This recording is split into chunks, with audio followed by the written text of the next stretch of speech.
Welcome to The Art of Medicine, the program that explores the arts, business, and clinical aspects of the practice of medicine. I'm your host, Dr. Andrew Wilner.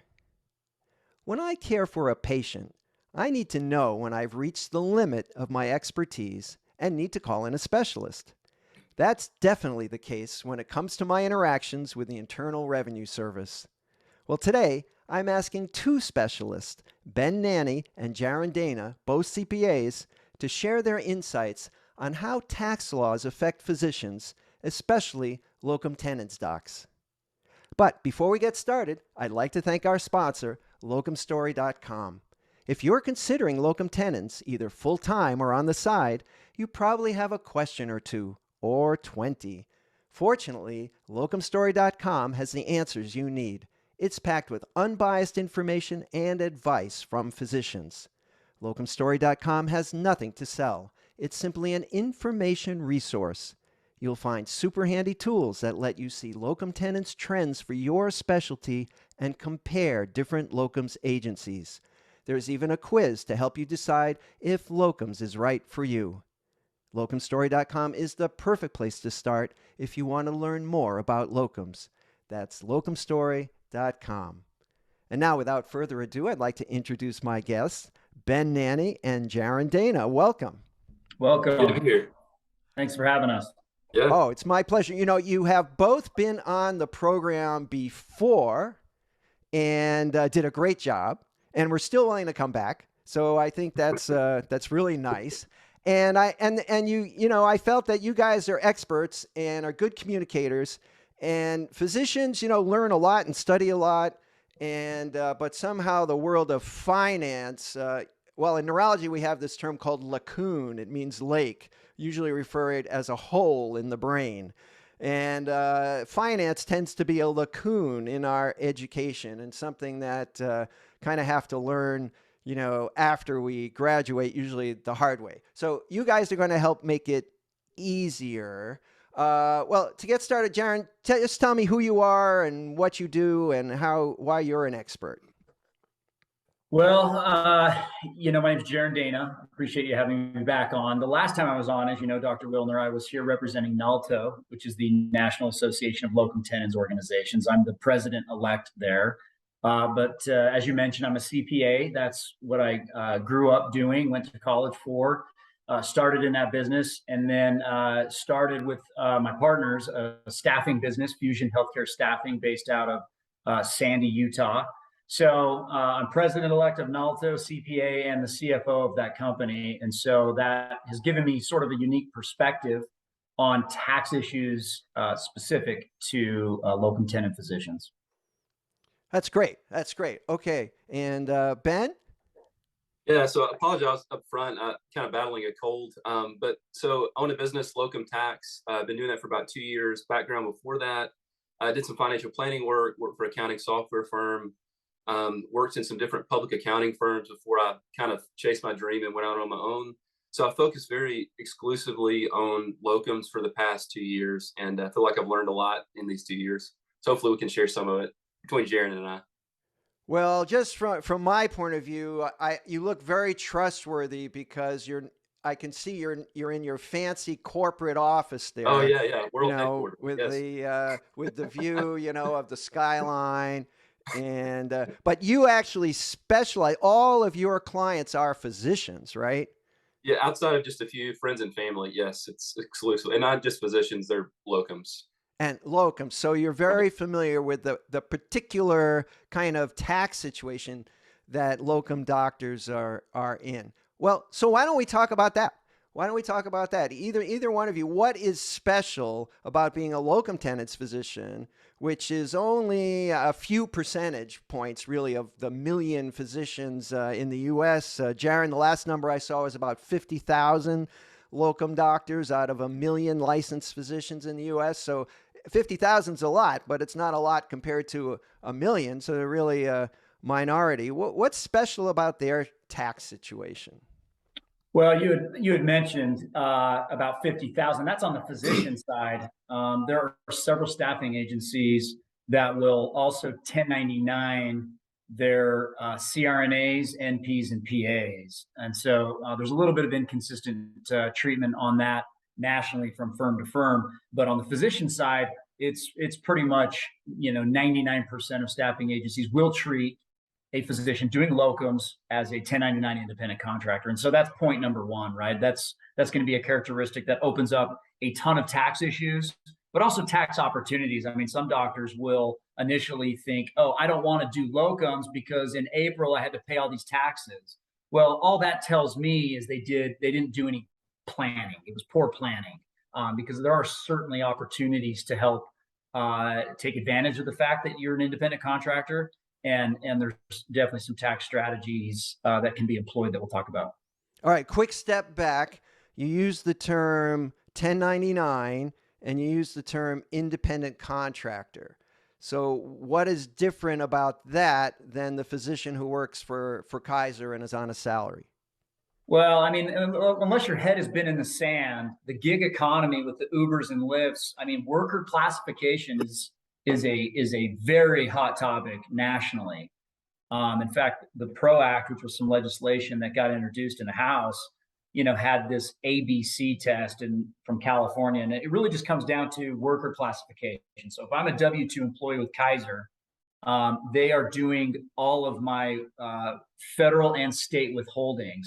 Obviously, I would have to pay my percentage of the payroll taxes, but Kaiser pays the other half. And so that's sort of a benefit that you would see as a W-2 employee. As an independent contractor, 1099, there is no employer doing withholding on your behalf.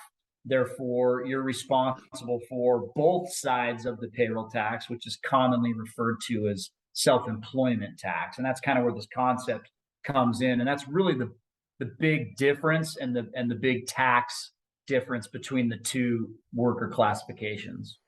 Okay, Ben, so that sounds like a major downside to being self-employed, the opportunity to pay more tax, because I have to pay the employer tax and the employee tax. So where's the upside? So there are, like Jarin, there are more planning opportunities. And I think a lot of that kind of starts with the business structure itself. That's a big question that most people have when they're first starting out with locums. Do they need to do the sole proprietor? Do they need an LLC? Do they need an S corporation? So maybe if you're okay with it, we can kind of jump into that and talk through kind of how that works. Jarin might disagree. I probably go against the grain on this advice, but at this point, kind of background, at this point, I've talked to roughly 175 locum physicians, and so not a huge sample size, but I think enough to make some reasonable judgments. And my general advice for most people, so if you're listening, my default choice is a sole proprietor. It's not an S corporation. And I'd kind of like to explain why, because I know that's most people come to me and they're like, I need an S corporation. They've already started an S corporation. They already elected it. So a sole proprietor by itself, the way you become one is really simple. You just have someone like Fusion pay you your first 1099 check, and by default in the IRS's eyes, you immediately become a business owner, a sole proprietor. And so as a sole proprietor, you're going to get all the standard business deductions. So the unreimbursed travel, the health insurance that you're paying for out of pocket, potential HSA if you have a high deductible plan, the same retirement plan options like a SEP IRA and a solo 401k that we'll talk about here in a minute, I think. Licensing, DEA fees, the list goes on. There is no real big deduction that you can get with like an LLC and an S corporation that's off limits as a sole proprietor. And that's typically it's a big misunderstanding. A lot of people, they assume they have to have an LLC, they have to have an S corp to get these business deductions. That's not true. So sole proprietor is generally my default. It's simpler, and also from a few more perspectives. And again, Jarin can kind of pick this apart. An LLC, I'm not a huge fan of for locums for two reasons. Number one is in and of itself, it doesn't provide any direct tax benefits at the federal level. So there's no special business deductions, no special retirement plan options you get with an LLC. Some people say, well, that's fine, Ben, but I get coverage, I get liability protection for malpractice. I'm not an attorney, big disclaimer here, but you're not going to get any liability coverage from an LLC. So if you have an LLC, you're on the locums assignment, you are, heaven forbid, you're sued for malpractice, the LLC is going to give you zero protection because it's considered a personal injury. So an LLC, no direct tax benefits, no direct liability protection. So I don't see any big reason to go through with an LLC. Kind of the background on that, you have to file it with the state to open an LLC. Typically, you pay $150, $200 to set one up. Then annual fees after that, $150, $200 a year to keep one open. So essentially an LLC, if you want one, some people, I think it legitimizes the business in their mind. If you want an LLC behind your name, it's fine to do that. Just kind of be aware there's no direct benefits with that, which kind of leads into the S corporation. And I know I'm probably taking too much time. And two, if it's okay, Dr. Wilner, in the show notes, I'll link to a few articles that can kind of dive into this further if any of the listeners want to kind of to look at this That'd further. be great. That'd be great. Yeah, so the S corporation, again, that I feel like it's over recommended for most people, specifically in locums. And the reason why is that a lot of people just focus on the Medicare tax savings. And again, without getting too far in the weeds, if you have an S corporation, what happens is the S corporation becomes a separate taxable entity. And so you then become, as a business owner, both the business owner of the S corporation, then also a W-2 formal employee of that S corporation. That S corporation pays you a W-2 salary, monthly, quarterly, whenever. And so some people claim that, if you pay yourself a low enough salary, which that's a whole nother concept. It's what's called reasonable compensation. That's a very squishy number. I personally normally think it's higher than a lot of CPAs should use or do use. There can be some Medicare tax savings, typically never Social Security for locums, because you have to pay yourself enough as a W-2 employee, you eliminate any Social Security tax savings. So the only thing with an S Corp you can have in most locum cases that I run is Medicare tax savings. And it is true, you can save $3,000, $4,000, $5,000 in Medicare taxes, no doubt, in some scenarios. What I think people lose sight of, though, is there are other things that change. If you're not a sole proprietor and you have an S Corp, you're not just going to have Medicare tax savings. It also affects your federal income tax itself, usually because of what's called the QBID, the Qualified Business Income Deduction. That changes, and many times it goes against you, so it reduces that deduction, so it increases your tax bill on the federal income tax side. If you have outside W-2 work in that same year, it can really hurt your Social Security taxes. If you have an S Corp, it can completely blow any savings out of the water if you have a separate W-2 job. So anyone that's listening that's working full-time as an attending physician doing side work, 1099, please don't get an S Corp unless you really run the numbers. I've never seen it make sense. Other things to consider: state taxes, like the state of Tennessee. You don't want an S Corp. They don't recognize S Corps, and so they tack on a 6.5% extra tax called the F&E tax. There's local taxes you have to be aware of. You have to pay unemployment taxes. You're also going to probably have additional accounting fees. And so what I'm saying is, I know I'm going really deep here. If anyone recommends an S corporation, what you have to do is you have to compare side by side, apples to apples. So you want to have in one column sole proprietor. What's my federal tax liability? Social Security, Medicare, state, local, additional accounting fees, LLC fees, everything on the left hand. Then the second column, same thing for an S corp. And you want to see how everything changes, because typically what I found for most people that I work with, and they're in the income range, single or joint, filing jointly, they're making 220 to upper 300s. Most of the people I talk to, and for those people, what ends up happening is an S corporation. It does save them a few $1,000s in Medicare taxes, but they lose out and they pay an additional $6,000 to $8,000 in additional other taxes or fees. So they save $4,000, but they're paying $8,000 out of pocket. So they end up with, or $8,000 in other fees. So they end up with $4,000 that they lose. And I'm going to stop there. I know that's probably way more than you guys want to hear. Jarin, before I let you add, I just want to say that, Ben, your explanation was very clear, and I'm confident that I understood 67% of it. Oh, that's not good. And it reinforces the reason that I asked you guys here, because this is definitely a subspecialty area that requires a lot of expertise. I was aware of much of what you said, but I don't have an S Corp personally, and I hadn't explored it deeply, I'll say in part because of your advice. But it's important to know that there are a lot of things below the surface that, unless you sort of deal with this every day, and of course, the rules change also, and the rules are state specific. As you mentioned, Tennessee does this, Kentucky might be different. I don't know. Right. So it depends where you live. And then when you're a locum tenens doc, you might work in several states. So all of a sudden, this starts to be bureaucratically complex. So Jarin, what do you think about S Corp? Should I get an S Corp? Yeah, no, I don't disagree, Ben, with that strategy. I mean, look at our firm. I'm partner in Frost Dana Newman as well. And my partners down there have really shifted towards sole proprietor I mean, a lot of doctors come in the door wanting an S corp. And the challenges that you brought up are spot on. A couple I'll point out in addition to that. When you sign on with a staffing agency like ours at Fusion, we will not contract with a legal entity for med mal purposes. We can't.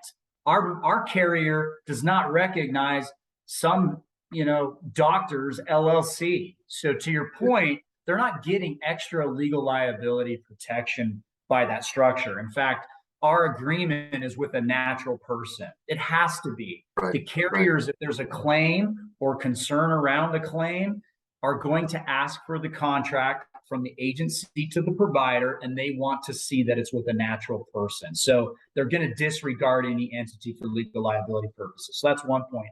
The second point I would make is multi-state tax issues, right? The reason why people set up S corps is because they're going to run payroll for themselves. Well, if they're doing it accurately, they're technically supposed to set up their LLC in all the states where they go and work. So if you're in 5 states, you need to go register with 5 taxing agencies just to pay for the unemployment tax and the state withholdings in those states when you go to work there. Now, to get around it, it's aggressive. Some will only register in one state and pay all their unemployment to one state. That's not entirely the inaccurate way to do it. It's an aggressive position for sure. So the multi-state issues become a problem. And the last thing is, to your point, right? These are highly compensated doctors. So to invoke a reasonable salary argument is tough. Where I think an S corp is valuable is for someone who literally is making under 200,000. This could be your CRNAs, your NPs, your PAs, and they're working in their home resident state only doing locums. That scenario, you could justify reasonable salary much better so that you're not just saving the Medicare portion. You'll be saving, maybe 30, 40,000 on the Social Security side in terms of wage base. That's if you get aggressive on the reasonable salary. And I think you can justify that for an NP, PA, or CRNA. Little tougher with a physician, I think, just because they're a classification of worker that the expectations that the IRS will have would be that they should be more compensated than the other group. So that would be my comment to really what Ben said. I don't disagree that, if a sole proprietor is, a substantially easier way to manage your business. Interestingly enough, Ben, 1/3 of our doctors, 1/3 of the doctors that come in the door and send us a W-9 do have an S corp. Oh, yes, I certainly believe. Yeah, it's been my experience. All right, we're going to kind of take a breather here. I'm going to ask you a different kind of question, and I want you both to give me a response, because I was thinking about this. Which characteristics make for a good physician client from your point of view? I'll let Jarin lead. I would say those that have actually done a little bit of homework. Not a lot. If they do a lot, then it's like the problem is when people, and it's not just doctors, when people who are not CPAs get by the water cooler and they hear ideas, they sort of come to you and want to push what they heard from their buddy. Right. Okay. Now that never works out well, because you spend half the time correcting, inaccurate representations of tax law. But those that have been like, okay, I understand a little bit about how Social Security, Medicare works. I understand the difference between W-2 and 1099. I've done a little bit of research. That's a good characteristic. So to come in with some knowledge, but not try to, invoke what you heard at the water cooler. Yeah, I think it's a great. So I would say that, and Google sometimes very inaccurate advice. But yeah, I think overall, someone who's willing to listen. I'm a big believer. I don't expect any client to just trust me at face value, but I do want them to be open to hearing my reason. And so, it's basically like, as much as I can, I try to take a teacher type perspective. I don't think I'm smarter than the doctors I serve, but I do know more about taxes in that small field. And so if they're willing to listen, that's a huge characteristic I feel like that I'll look for. Just someone that's open-minded. And I tell people, I don't claim that I have all knowledge or I'm always right. But to Jaren's point, I do find that a lot of people bring in some baggage on some tax advice they've heard either through Google or through their colleagues that is not always right. So you almost have to undo some of that knowledge. Well, I think the medical doctors who are listening to this will resonate, right? Like, it's great to have a patient who comes in and they've done a Yes. little research and they know what you're talking about. But the ones that come in and say, well, my neighbor took, Right. this drug and now they're fine. It's like, Yep. well, it's like, or have you heard about this drug? I just read about this. It's brand new. It's like, well, it's pretty rare that the physician doesn't already know about Yeah. something that landed in the newspaper. And your neighbor is probably not in exactly the same state of health as your patient. So that's interesting. It's good to get that perspective. Well, I want to back way, way up because this is something that took me like 20 years to understand, and I still don't have a handle on it. And Ben, I'm going to give this to you. It's like, what is you mentioned about these tax savings. What exactly is a tax deductible expense? Does that mean I don't pay taxes on it? I mean, what does that actually mean? Yeah, well, we'll take a really, we're going to round numbers here, but let's say that you had $10,000 worth of unreimbursed travel expenses. All right, so I'm a locum tenens doctor, and I'm flying back and forth, and the agency flaked they're not out. They reimbursed. didn't pay the ticket, and I'm stuck with the bill. All Yeah, right. yeah. Just for argument, I know that's not typical, but let's just say it happens. You got $10,000 of expenses. What happens is you report that on your Schedule C on your business income form, where you report your income expenses. And what happens effectively is you save two basic forms of taxes on that. So that $10,000 deduction first saves you on federal income tax. So say you're in the 24% tax bracket, that's going to save you $2,400 right there in federal income tax, and then it'll save you another roughly 15.3% in the self-employment tax that Jarin mentioned earlier. So another $1,500. So in total, that deduction, that $10,000 deduction, will save you roughly $4,000 or 40% in ending taxes. Does that make any sense? So it doesn't directly reduce your taxable; it reduces your taxable income, and you pay a percentage on that taxable income. All right, so you just take. Go ahead, Yeah, Jarin. I was just going to say, I mean, a common misnomer, and this is not just physicians, right? Is everybody's like, oh, it's the end of the tax year, I'm going to go spend money so that I can lower my taxes. And the reality is, ask yourself this question: would you ever spend $1 to save 30 cents? Right? Because that's what a deduction is. You're only saving whatever your marginal tax rate is on that expense. The other word is credit, tax credits. Yep. Tax credits are dollar for dollar tax savings. So if I get $1 of tax credit, it will offset $1 of tax. But a deduction, $1 of deduction will only save you whatever your marginal rate is. Call it 30 cents. Oh, that's very, very helpful, because I remember these the electric cars were advertised. This is a tax credit. And I didn't really understand that. But if it's a $5,000 tax credit, when your tax bill comes, whatever it is, you subtract that $5,000 from the actual total that you owe versus just getting a percentage. Is that right? Yeah, correct. All right. Well, that's pretty interesting.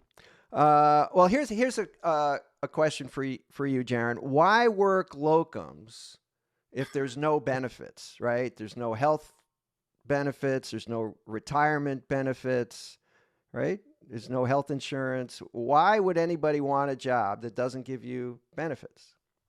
Well, the reality is you can go get those benefits, right? You can go get them from the open marketplace, whether it's retirement benefits. Now, is there a match to it that an employer gives? Is it subsidized? No. The reality is it's based on really facts and circumstances, right? If a provider, look, if you travel to rural parts of the country, you can make more money. And you can work when you want, where you want. The flexibility is what I find that most physicians are seeking. Flexibility to work where they want, flexibility to work when they want, and flexibility to make the amount of money they want to make. So I don't think the reasons why a physician chooses locums ever start with tax reasons or with benefit reasons. It usually will start with non-business, non-tax reasons. And then you got to bring in advisors like us to help figure out and mitigate the tax issues and to help figure out the retirement and other benefit issues. That's what I find. I think a lot of physicians make the decision to not do locums because of those reasons, and that's fine. I think that's, circumstance based, but by and large, the majority are choosing to do locums for reasons that don't have anything to do with taxes or benefits, and then they just have to figure those things out. Ben, are there any options for retirement that are actually better being a locums doctor than being an employee? Yeah, Is there an upside? Yeah, I think there's definitely a potential upside, and I think it depends. It's situation dependent, like Jarin mentioned. Like you had mentioned Kaiser earlier, they have really, really good benefits, so it's going to be hard. Even trying to match those on your own as a business owner will be difficult. But one thing that's really powerful for a lot of people that I work with is a solo 401k. That is a way for a lot of people that I work with to put a lot more back than they typically can if they were just a W-2 employee. Again, without getting too far in the numbers, for most of you working full-time locums, you could potentially put in this year up to $61,000 in most circumstances. And that's a $61,000 deduction. And how does that compare to what a W-2 guy W-2. making? So if you're at a private, you're probably going to have access to 401k. So at most, you're going to be able to put in $20,500 this year, plus whatever your company matches, which for a lot of people, it's 3 or 4%. So maybe 25 grand, 26 grand, let's say in total, versus let's say 61 grand with a solo 401k. But it really goes back to what Jarin said. It depends on where you're coming from. What I found is nonprofit teaching type hospitals typically have a really good benefits package. But if you're at like a private clinic, typically the benefits package is much leaner.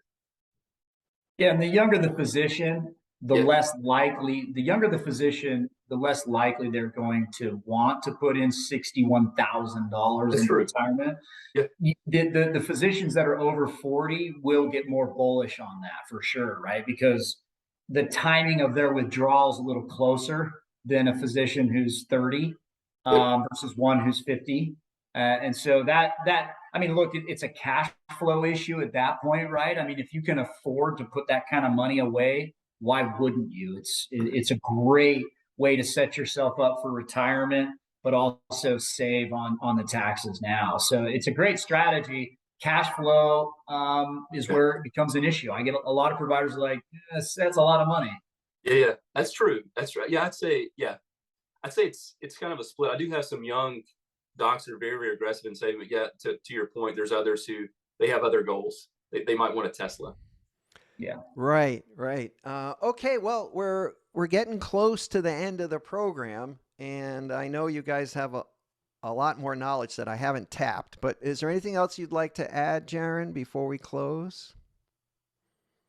No. Other than the best tax strategy you can employ is one of organization, right? Keep your business expenses separate from your personal expenses. However you want to do it, just make life easier for yourself and for your CPA at the end of the year. A lot of tax deductions go missed simply because they're not being tracked. And the easiest way that I found to do it, and you can do it a lot of ways, is just get a separate credit card and put it all on there. Because then at the end of the year, it basically becomes your accounting, right? The credit card statements become your accounting, and you don't have to keep, QuickBooks or Quicken. If you did, that'd be great. But if you don't want to do that, let the bank statements or the credit card statements become your deductions, and just stay organized. A lot is missed because of you're not organized, and physicians are busy. So find an easy way that works and stick with it. Ben, would you like to add anything? Yeah, I would second Jarin. Yeah, very, very big on proactive planning. I think to his point, it's much better if you talk to CPA or just get your things in order on the front end versus waiting till the end of the year. A big thing is the solo 401k. Ideally, you want to have that set up by the end of the tax year. So you want to have it set up by December 31st. So there's things like that, estimated tax payments, that it's much better to take care of them on the front end versus trying to deal with them on the back end. Well, so I should send you everything on April 14th. Is that when you want the? Oh, that's perfect. Yeah, the data works out great. We'll have to extend. All right. So, Jarin, how can I'm going to put this information in the show notes, but how can people get in touch with you? Well, as the CFO of Fusion, I'm pretty busy in my role there, but I am a partner in a tax practice called Frost Dana Newman. You can find us at F as in Frost, D as in Dana, N as in Newman, fdncpa.com. If you want more information about, or if you're looking for a CPA that specializes in locum doctors. Okay. And Ben, what's the best way to get in touch with you? Yeah, probably just my website. It's just yourlocumstax.com. And I'm sure we can put that in the show notes. Sure. Yeah. And both of you, I guess, work, these days, everything's on Zoom. You work remotely, so it doesn't really matter where the potential client has their domicile in terms of where they have their CPA. Is that right? That's correct. That's correct. All right. Well, Ben Nanney and Jarin Dana, I want to thank you both for appearing on The Art of Medicine. Thank you. Thank you. All right. Well, I learned a lot. And before we close, many thanks to The Art of Medicine's wonderful sponsor, locumstory.com. If you are interested in learning more about locum tenens or considering a new full-time position, please go to locumstory.com. I'm your host, Dr. Andrew Wilner. Thanks for joining the program. See you next time.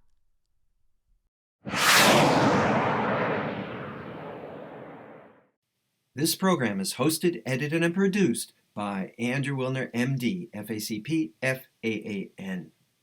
Guests receive no financial compensation for their appearance on The Art of Medicine. Andrew Wilner, MD, is Associate Professor of Neurology at the University of Tennessee Health Science Center, Memphis, Tennessee. Views, thoughts, and opinions expressed on this program belong solely to Dr. Wilner and his guests and not necessarily to their employers, organizations, or other group or individual. While this program intends to be informative, it is meant for entertainment purposes only. The Art of Medicine does not offer professional financial, legal, or medical advice. Dr. Wilner and his guests assume no responsibility or liability for any damages, financial or otherwise, that arise in connection with consuming this program's content. Thanks for watching. For more episodes of The Art of Medicine, please subscribe. www.andrewwilner.com